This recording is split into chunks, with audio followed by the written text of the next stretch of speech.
একটি ছোট ব্যাঙ জন্ম থেকেই কুয়োর অন্ধকারে বন্দী ছিল। একদিন তার পায়ের দড়ি খুলে গেল, কিন্তু সে বুঝতেই পারল না যে সে এখন মুক্ত। সে বিশ্বাস করত তার পা এখনো বাঁধা, তাই সে কখনো জোরে লাফ দেওয়ার চেষ্টা করত না।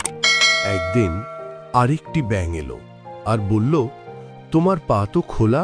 ছোট ব্যাঙ ভয় পেল, তবুও সাহস করে একবার চেষ্টা করল। আর তখনই সে বুঝল সে তো সত্যিই লাফাতে পারছে।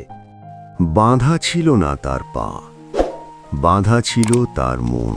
কুয়োর বাইরে এসে সে দেখল পৃথিবী কত বিশাল। আমাদের জীবনেও এমন অনেক অদৃশ্য দড়ি আছে যা আমাদের মনকে বেঁধে রেখেছে। মনে সাহস রাখো, কারণ হয়তো তুমিও অনেক আগেই মুক্ত।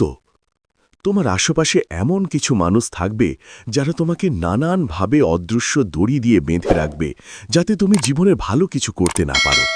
তাই তাদের কথায় কান না দিয়ে চেষ্টা চালিয়ে যাও, সফলতা আসবেই।